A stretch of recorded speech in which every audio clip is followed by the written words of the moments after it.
I'm Alex Mason. Here with us is Sir Dr. Reverend Stephen Colbert. It's nice to meet you. Thank you for having me, Alex. We have a few questions for you tonight. So Stephen, what's your stance on the gay community and homosexuality? First of all, I'd like to reclaim the word homosexuality. It really means heterosexual, because homo means same, and the only thing that should stay the same is people who make babies who are heterosexual. So that is a false statement.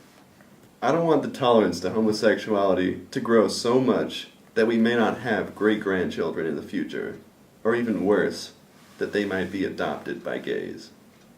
Maybe it's okay for the gays to choose that lifestyle, because being gay is okay, only if you're doing it behind closed doors. I would not choose to be gay. No one's born gay. Anyone who believes so is clearly not gay. Boys can choose not to be different or bullied for being flamers because they know it is the right thing to do. Don't let the homosexuals of this nation take over our army, or else we would never win. What homo in history has ever won a war? Definitely not George Washington, who was later discovered to be bi-curious. But then again, it was okay back then. Emphasis on back then. That's very interesting. Continuing, what is your stance on marijuana legislation? You see, Alex, once we legalize medical marijuana, everyone will conveniently be overtaken by glaucoma and gain access of a medical card. The long-haired hippies, old people, and AIDS-infected are the only ones who are pushing for this. No one else. Not to mention the teenagers, coalition of soccer moms, psychologists, TV characters. The list is limited as to who actually wants this. Let those drug pushers and Dr. Dopes hide behind their grandma's oxygen tank. The only reason why they want marijuana to be legal is to be able to suck on a Thai stick and watch the walls breathe and move. Marijuana is an abomination. Why should we expose Mary Jane to our children by letting the government control it when it's cheaper and we can get access to it right down the corner of every street? America should be drug-free. That's why we classify tobacco and alcohol as non-drugs. Anyways, do you believe America is post-religion?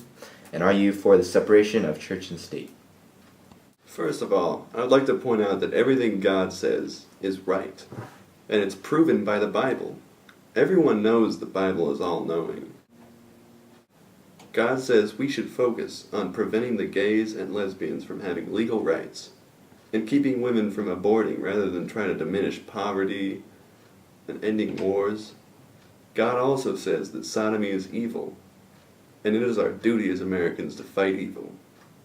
I know this because Jesus told me so. There's a reason why people ask themselves, what would Jesus do? Religion is inescapable. Without religion, there would be nothing to fight or kill for. Bottom line, religion is the cornerstone of civilization. Without it, there would be no laws, no morality, or social structure. The Ten Commandments are the basis of our system of justice. Without religions, there would be nothing to establish a working society. No good guys and bad guys. No song would be enjoyable. Religion is perfect for taking away our responsibility and giving it to God. The Bible makes it okay for us to picket the gay teacher at our kids' elementary school and bomb the abortion clinic for giving women the rights to their own body.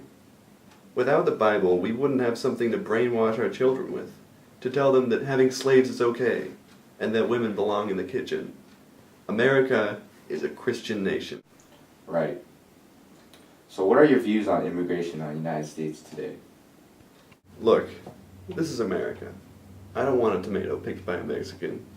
I want one picked by an American.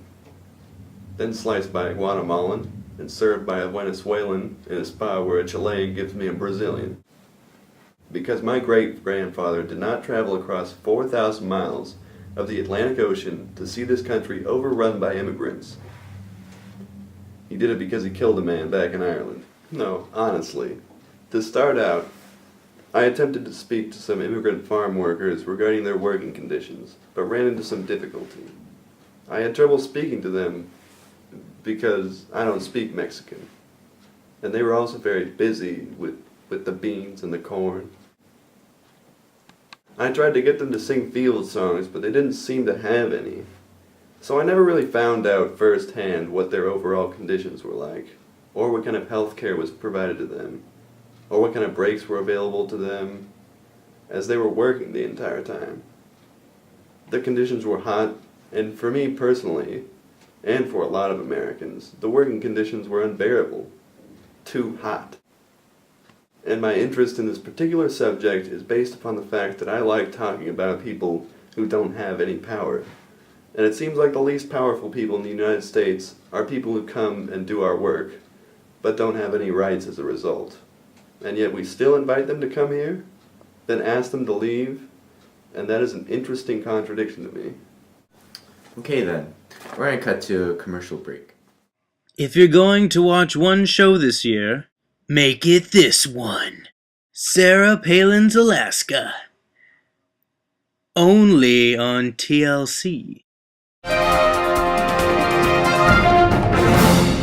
Welcome back. So, we have one last question for you tonight. What is your position on the healthcare reform? This has been an ongoing issue for some time, with no resolve in sight. Democrats and Republicans are like a husband and wife. Clearly, the Republicans are the man, and the Democrats are the woman because they have no balls. And the Democrat says they want to have a baby, which is the healthcare reform bill. The Republican husband is just saying what he thinks he ought to say, which is that Republicans do care about healthcare. No, you don't. If you did, you would have done something about it the 12 years you ran Congress. Don't hide your true feelings, Republicans. Repeat after me. If those 30 million people want health care, tell them to get a better job, or join the army, or go to Canada, or eat Flintstones vitamins. It's not our problem. Stop faking caregasms. Who knows? Maybe the Democrats don't want this baby either. I mean, if they really cared about the uninsured, don't you think they would have tried single player of the public option? Hell, they could have inseminated themselves with that 60-seat majority. It's like a legislative turkey baster, and it seems like the only person who wants this baby is Dr. Obama. Thank you for joining us here tonight. Do you have any closing remarks? Yes, I do, Alex. America, vote for me in the 2012 election, because I'm white, successful, and I'll make all your conservative dreams come true. Thank you for watching, and good night. Are we done? Yep.